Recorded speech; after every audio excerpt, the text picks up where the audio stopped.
Hi guys, and welcome back to another episode of Hammer's History. I was given the task of asking for one of the heroes of not necessarily my childhood, but they asked me to go back about 10 years. And I've picked Scott Parker. Now, for me, when he signed in 2007 to when he left in 2011, 2012, he was probably our most consistent player, probably one of our best players, if not our best player. We had players in and around him at the time that you could say should have done better, but for me, and I don't mean this in a nasty way, what Scott Parker is, what Scott Parker was for us is what Mark Noble should have been.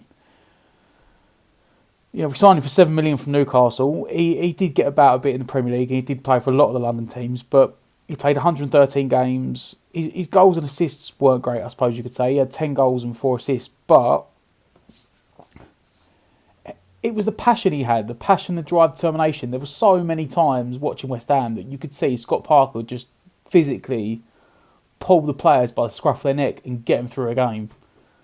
There was that game against West Brom. I think it was under Avram Grant in the last season, and we were 3-0 down at half time.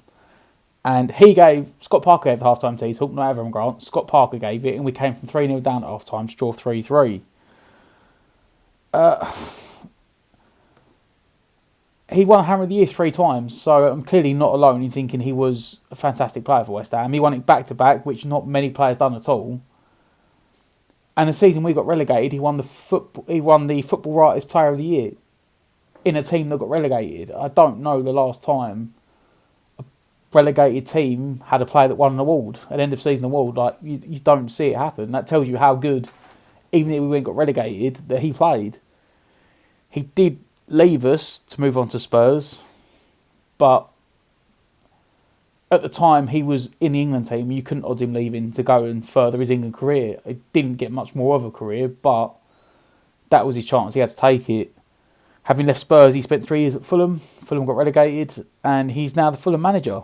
So, as I said, he seems to have this. Apart from he had a couple of years up at Newcastle, he's sort of jumped around all the teams in London. But it was, for me, it was his passion, his drive, his determination. He always put his foot in. He always got stuck in. He was always making the tackles. I should say he was always doing the dirty work so that the players at the top could do the scoring and the assisting. But if you go back even now on YouTube and you see some of his goals, he should have probably played further up the pitch because some of his goals were amazing. I remember a couple of pile drivers against Wigan. Every year we seem to be in a relegation battle with Zola, and we played Wigan at the end of the season, or near the end of the season, in the last 5 games, and Parker could pull up with a 25-yarder, win the game, and pull us through it. I remember he scored a lob against Chelsea. I think that was on the losing side against the former team, and the ball came out on the edge of the box, and he first time just side-footed it back over the keeper's head. There was that goal against Liverpool he scored. He took it a touch, and on the outside of his boot from 25 yards, he bent it in the bottom corner. For me, he really is. I think he's probably underrated as well as a Hammers hero because he went to Tottenham, he played for Chelsea, he played for Charlton, so he played for Fulham. He wasn't around for many years, only here for 4 years, but he really was a fantastic old school pro, and it's why I loved him and why. Whenever he comes back, I always still show him appreciation because he was, in them 4 years, he was like the rock in the team. Maybe it's something Declan Rice can look towards because he could be, that's the sort of role that Scott Parker played, but he's had a fantastic passing ability. What do you guys think? Am I mental? Am I overplaying it? Am I over building him up? Am I giving him too much credit? Was he underappreciated?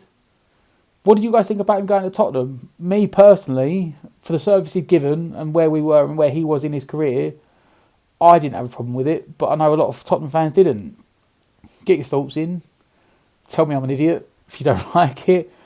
If you agree, tell me why, what you thought you liked about him. As always, like, share and subscribe. Come on, you Irons.